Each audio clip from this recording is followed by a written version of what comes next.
I've used the toList execution method enough. Let's take a look at some more LINQ execution methods, which not only trigger the execution, but they also constrain the SQL query with some means of aggregating, such as first or max. Here's a list of all the execution methods.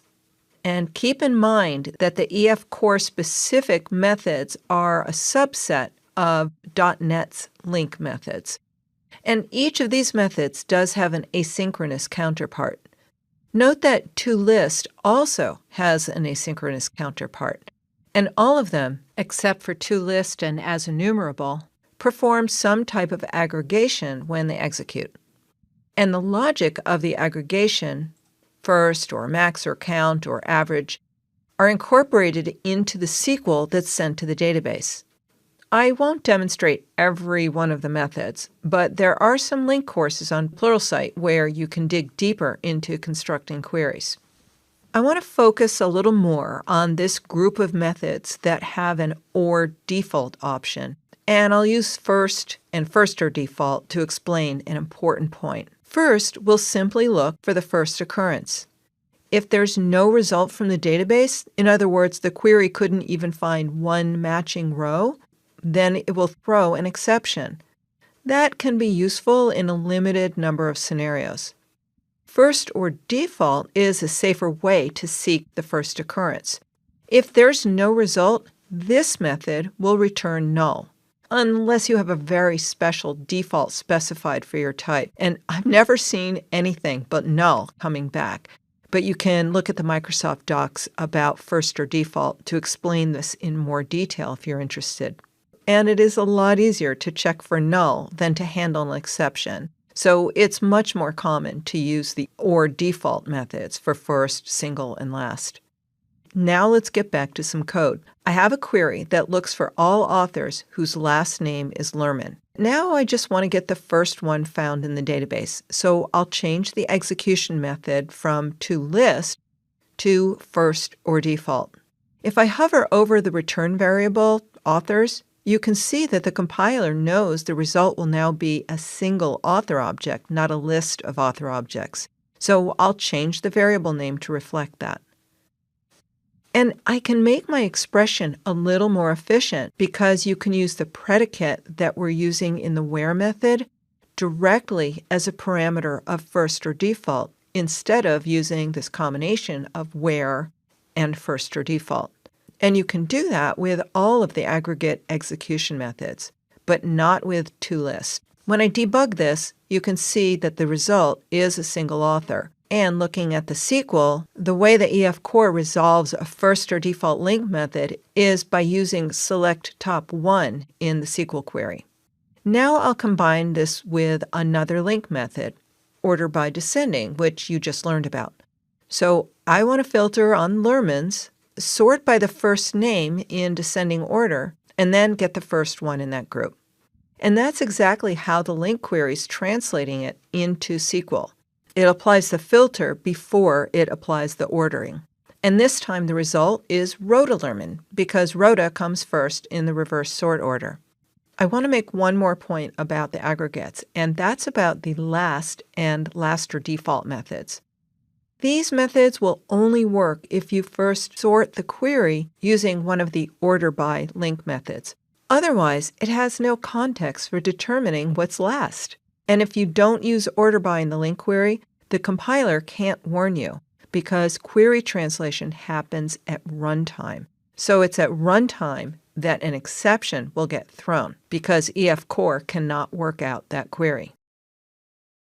You've learned about how EF Core tracks objects by default, but not every scenario requires that we keep track of the state of these objects. For example, if you're presenting something for display only and the user won't be editing, there's no need for EF Core to waste its time and resources creating those little tracking objects, the entity entry objects, to manage the state of the query results. While tracking is efficient, when you don't need it at all, it is definitely a resource and performance cost that you don't need to be paying. While it wouldn't be noticeable with the small work we're doing so far in these demos, in a heavily trafficked application with a lot of data, performance will definitely benefit from disabling the tracking when you don't need it. The most common scenario in which the default tracking is a waste is web and mobile applications. And we refer to these as disconnected apps because the application or web browser running on your computer or device is disconnected from the server that's performing the back-end tasks of retrieving and storing data and probably other functions as well. You'll learn a lot more about using EF Core in web apps later on in this course. EF Core has two ways to avoid tracking when it's a waste of resources. You can use no tracking queries or no tracking DB contexts. And this is a really important pattern to use when building websites or web APIs, for example.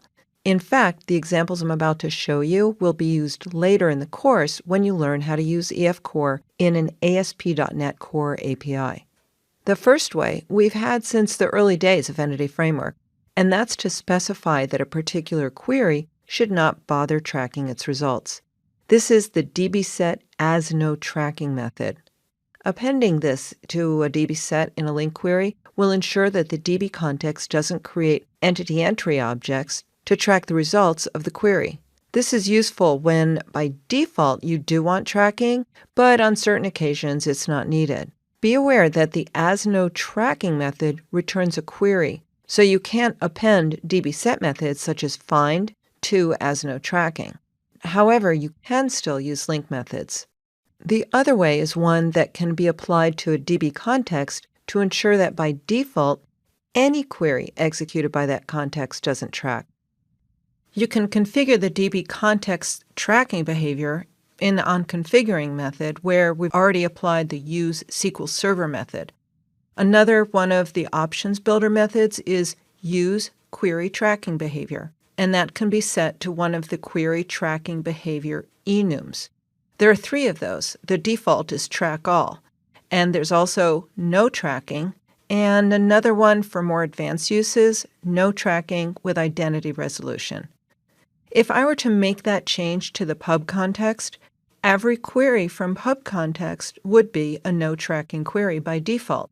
And that's great in the apps where this should be the default, and you won't have to worry about remembering to specify it on every query. And when no tracking is your default, and you have a special case where for some reason you do want to track a special query, the dbSetAsNoTracking method has a counterpart, AsTracking. So when the default is no tracking, as per the DB context, you can still specify that a particular query should track its results with the AsTracking method. We'll take a closer look at disabling tracking when you learn about logging with EF Core and when we work with the ASP.NET Core API later on in the course. My goal with this module was to provide you with some really useful basics about querying with EF Core, enough to get you querying productively. You learned how to express queries using LINQ against simple types that can filter, sort, and even aggregate data. You learned the difference between writing a query and executing it. And you need to use one of the execution methods like toList or even first or default to trigger EF Core's query workflow of transforming the LINQ into SQL, sending it to the database, and then materializing the database results into objects. And EF Core, along with the database provider, is able to translate all of that into SQL that gets executed on the database. And that means the database gets to do what it's really good at. And EF Core acts as a mediator between your application and the database. Understanding the workflow and the little bit about how EF Core is doing its job is really important, something I believe for any tool you use. And along those lines, understanding that the default behavior, especially in this case, of creating tracking objects for each of the results from the query, may not always give you the best performance. And that's powerful knowledge which you can benefit from in so many of your apps. After all of this work with querying, next you'll learn more about tracking changes and saving data back to the database.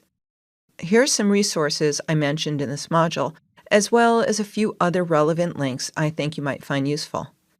I'm Julie Lerman, and thanks for watching Entity Framework Core Fundamentals.